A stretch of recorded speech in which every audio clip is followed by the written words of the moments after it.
Good morning students. आज हम लोग बात करेंगे राजनीतिक समाजीकरण क्या है, इसके विभिन्न प्रत्यय तथा अभिकरणों पर प्रकाश किस प्रकार से डाल सकते हैं हम लोग। यह राजनीतिक समाजीकरण जो है, पॉलिटिकल सोशलाइजेशन, ये एक सिद्धांत के रूप में पढ़ाया जाता है बीए पार्ट फर्स्ट ईयर में। और राजनीतिक समाजीकरण राजनीतिक संस्कृति से जुड़ा हुआ है। राजनीतिक संस्कृति जो मूल्य, विचारों, धारणाओं, आस्था आदि से जुड़ी हुई है। यह एक प्रकार से आपके आंतरिक अवस्था से जुड़ी हुई है, विचारों से जुड़ी हुई है। और राजनीतिक समाजीकरण जो आपको समाज में दिखाई देता है, किस प्रकार की सभ्यता है, आप उसको प्रत्यक्ष रूप से देख सकते हो। और जो इंटरनल व्यवस्था है वो संस्कृति है। दोनों सिद्धांत एक दूसरे से जुड़े हुए हैं। समाज क्या है, यह समाजीकरण जो है वो समाज से एक प्रकार से जुड़ा हुआ ही कॉन्सेप्ट है। समाज लोगों के बीच जहाँ भी इंटरेक्शन है वह समाज है। समाज में बहुत कम लोगों से लेकर के बहुत ज़्यादा लोग तक हो सकते हैं, यानी मनुष्य में जहाँ तक आपस में इंटरेक्शन है वहाँ तक उसका समाज है। अगर इंटरेक्शन नहीं है या बातचीत नहीं है तो समाज नहीं है। तो समाजीकरण अध्ययन एवं अन्वेषण का कोई नया क्षेत्र नहीं है, बहुत पुराना क्षेत्र है। क्योंकि इस प्रकार के अध्ययन समाज विज्ञान, मनोविज्ञान, मनोरोग विज्ञान में होते रहे हैं।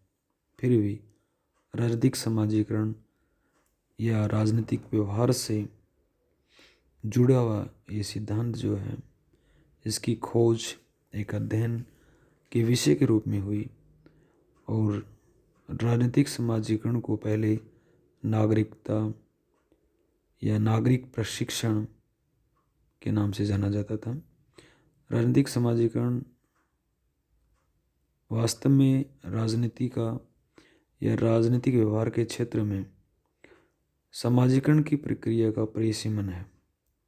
ये एक ऐसी प्रक्रिया है जिसके द्वारा राजनीतिक मूल्य अर्थात राजनीतिक संस्कृति एक पीढ़ी से दूसरी पीढ़ी में हस्तांतरित होते हैं।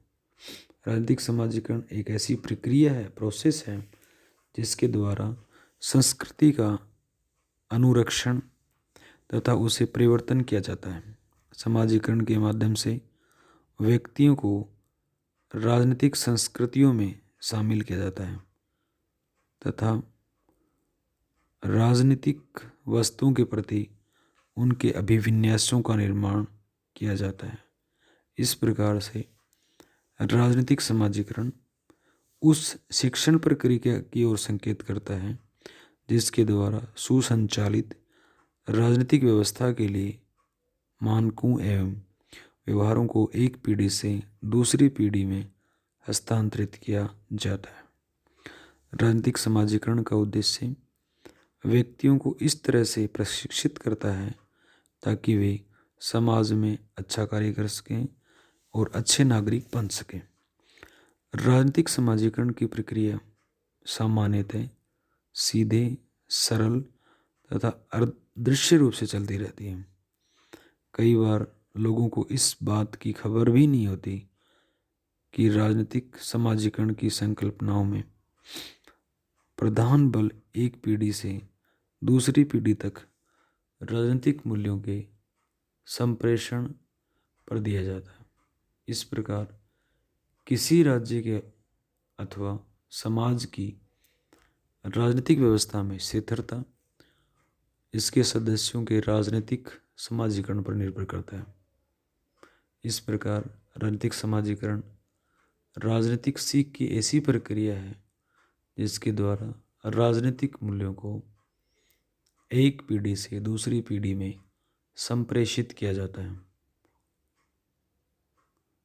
रॉबर्ट सीगल ने अपने शब्दों में इसके बारे में कहा कि राजनीतिक समाजीकरण का उद्देश्य ऐसे व्यक्तियों का प्रशिक्षण और विकास करना है जिससे वे राजनीतिक समाज के अच्छे कार्यकारी सदस्य बन सकें तथा राजनीतिक समाजीकरण व्यक्तियों के मन में मूल्यों, मानकों, अभिविन्यासों का विकास करता है जिसमें राजनीतिक व्यवस्था के प्रति लोग की नवीन प्रतिमान स्थापित हों और लोगों की विश्वासों के प्रति आस्था बढ़े, वे अपने आप को कार्यशील नागरिक के रूप में बनाए रखें तथा अपने उत्तराधिकारियों में इन मूल्यों को अपनाने का भाव जागृत कर सकें।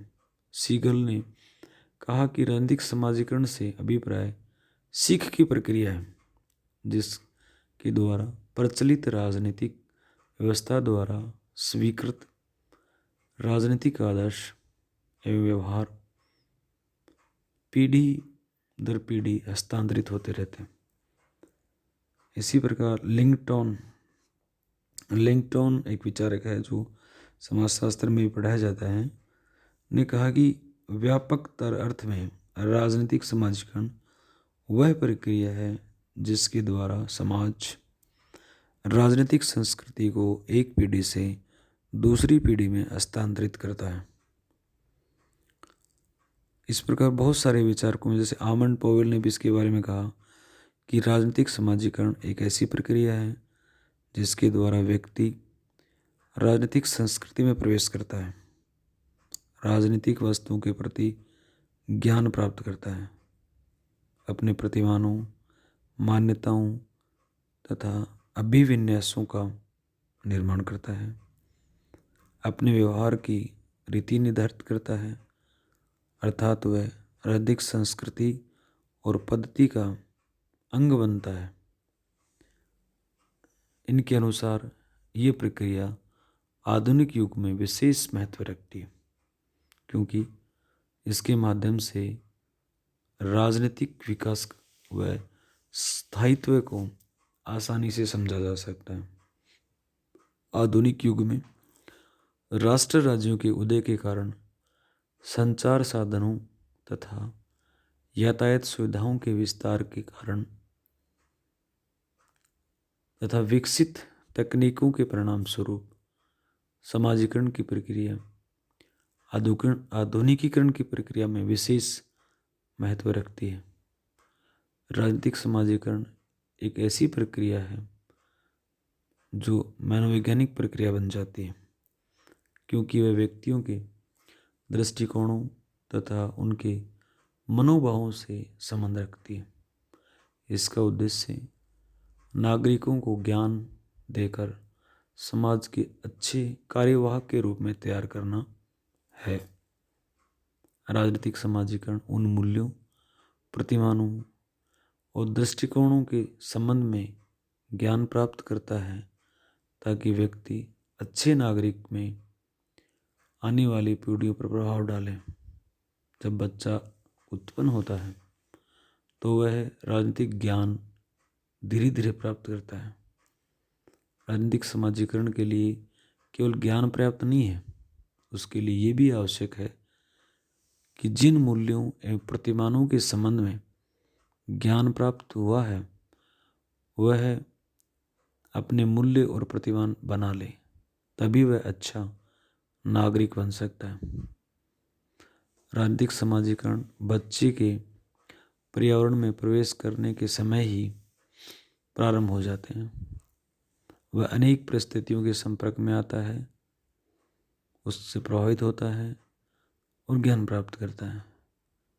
इसी स्थिति में बच्चा सत्ता, सहभागिता तथा विरोध, आज्ञा के संबंध में ज्ञान प्राप्त करता है।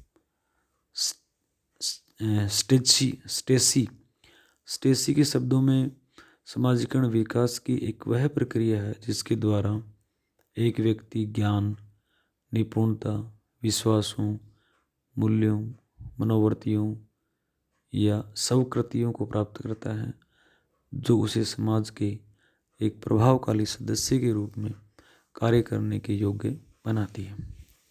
परंतु ये ध्यान देने योग्य बात है कि समाजीकरण केवल परंपरागत मूल्यों, आदर्शों, मनोवृत्तियों को ग्रहण करने की प्रक्रिया मात्र नहीं है। वस्तुस्थिति यह है, आधुनिक समाजों में रूढ़िगत प्रथाओं, मूल्यों, प्रतिमानों आदि को अस्वीकार करने की प्रक्रिया भी है। इसी से सामाजिक परिवर्तन आता है और समाजीकरण के एक से अधिक अभिकरण हैं तो अनुभव में असंगति होने की संभावना भी अधिक रहती है। राजनीतिक समाजीकरण का संप्रतीकरण। राजनीतिक समाजीकरण के संबंध अनुसंधान को संगठित एवं व्यवस्थित करने के यद्यपि अनेक संप्रत्यात्मक आधार प्रस्तुत किए जाते हैं, परंतु आज तक कोई सर्वमान्य प्रारूप विकसित नहीं किया जा सका। साम्य व्यवस्था सिद्धांत के समर्थकों जिसमें डेविड स्टन, हेंस आदि ने समाजीकरण को व्यवस्था के लिए समर्थन प्राप्त करने तथा उसे बनाए रखने का माध्यम बताया। इस दृष्टिकोण में राजनीतिक समाजीकरण के अध्ययन का अर्थ है राजनीतिक व्यवस्था के प्रत्येक स्तर पर समर्थन संबंधी एवं विघटनकारी तत्वों की व्याख्या करना। संरचनात्मक प्रकार्यात्मक सिद्धांत के समर्थन पार्सन्स, मिचेल्स, आमंड पावेल के अनुसार राजनीतिक समाजीकरण व्यवस्था को बनाए रखने के लिए तो अनिवार्य है ही, साथ ही ये केवल निवेशकारी मांग समर्थनों को भी प्रभावित करता है बल्कि निर्गतों को भी प्रभावित करता है। ग्रीनस्टेन ने इसे 5 प्रश्नों के आधार पर राजनीतिक समाजीकरण की संपूर्ण प्रक्रिया को समझने का प्रयास किया। वो प्रश्न है, कौन सीखता है, क्या सीखता है, किससे सीखता है, किन परिस्थितियों में सीखता है, इस सीख का क्या प्रभाव पड़ता है। उत्तर, राजनीतिक समाजीकरण की प्रक्रिया में सीखने वाले व्यक्ति हैं जिनमें सामाजिक और मनोवैज्ञानिक गुणों के आधार पर अंतर हो सकता है। ये राजनीतिक समाजीकरण की अंतर्वस्तु से है। इसमें व्यक्तिगत विकास के राजनीतिक पहलू जैसे मूल आदर्श, मनोवृत्तियाँ, अभिविन्यास तथा विशिष्ट राजनीतिक सीख दोनों शामिल है। ये राजनीतिक समाजीकरण के अभिकरणों से संबंधित इसमें परिवार, स्कूल, मित्र मंडली, राजनीतिक दल, जनसंचार आदि शामिल हैं। इसकी प्रस्तुति में आयु एवं संगति को महत्वपूर्ण माना गया। राजनीतिक समाजीकरण का प्रभाव दोनों प्रकार का है। ये व्यवस्था के स्थायित्व बनाए रखने तथा उसमें परिवर्तन लाने में सहायक है। राजनीतिक समाजीकरण की प्रक्रिया के अध्ययन का कोई सर्वमान्य प्रारूप नहीं होने के कारण विभिन्न समूह एवं विभिन्न समाजों के बारे में पाई जाने वाली भिन्नता है। अधिकतर अध्ययन अमेरिका, यूरोपीय देशों तक ही सीमित रहे, इसलिए इस प्रक्रिया के संबंध में कोई व्यापक दृष्टिकोण विकसित नहीं हो पाया। राजनीतिक समाजीकरण की प्रकृति एवं कार्य जिनमें से हम लोग मान सकते हैं कि ये एक सार्वभौमिक प्रक्रिया है। प्रत्येक समाज चाहे विकासशील हो या विकसित हो, अपनी नवीन पीढ़ी को समाज की स्वीकृत राजनीतिक संरचना के अनुरूप ढालना चाहता है। राजनीतिक समाजीकरण की नींव व्यक्ति के विकास के प्रारंभिक चरण में रखी जाती है, परंतु ये आजीवन चलने वाली प्रक्रिया है। इस प्रक्रिया में अनेक तत्वों का योग होता है। कुछ तत्व प्रत्यय होते हैं तो कुछ अप्रत्यक्ष होते हैं। राजनीतिक समाजीकरण का महत्वपूर्ण आयाम जनमत निर्माण भी है, ताकि राजनीतिक आदर्श एवं संस्कृति के संदर्भ में सहमति पर आधारित जनमत बन सके। प्रक्रियाओं में ये समाज के आदर्शों और मूल्यों के प्रति सहमति उत्पन्न करके सामाजिक समरसता उत्पन्न करता है। राजनीतिक समाजीकरण द्वारा ही राजनीतिक संस्कृति एक पीढ़ी से दूसरी पीढ़ी तक हस्तांतरित होती है। ये प्रक्रिया समाज में स्थिरता एवं निरंतरता बनाए रखने में सहायक होती है। राजनीतिक समाजीकरण न केवल स्थिरता बनाए रखने में बल्कि परिवर्तन लाने में भी सहायक है। राजनीतिक समाजीकरण के अभिकरण कौन कौन से हो सकते हैं? उनमें से प्रमुख रूप से परिवार, शिक्षण संस्थाएं, मित्र मंडली और द्वितीयक जो समूह संस्थाएं हैं जैसे दल, दबाव समूह, जनसंचार के साधन। परिवार राजनीतिक समाजीकरण का सर्वाधिक महत्वपूर्ण एवं प्राथमिक अभिकरण है।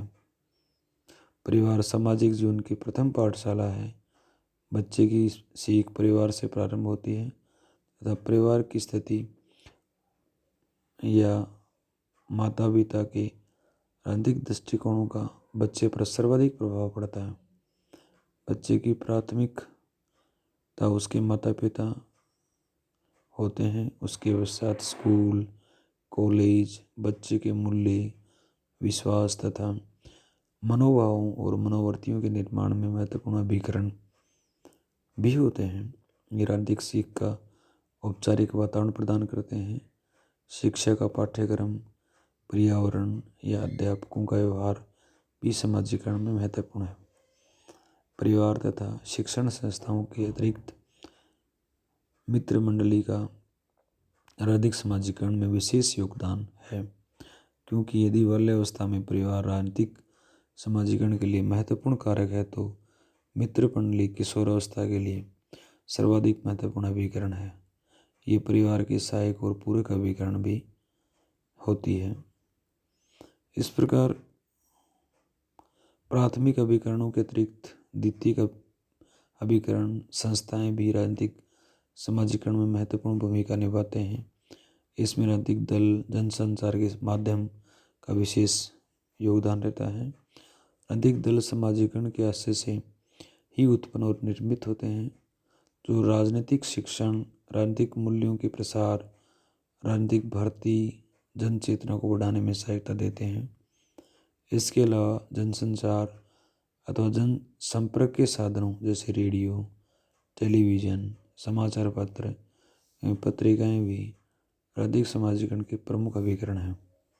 इस प्रकार राजनीतिक समाजीकरण सीख की एक ऐसी प्रक्रिया है जो राजनीतिक ज्ञान, निपुणता, विश्वास, मूल्यों, मनोवृत्तियों एवं स्ववृत्तियों को सीखने में सहायता प्रदान करती है तथा सीखने वाले के व्यवहार को किसी विशेष दिशा में परिवर्तित करती है।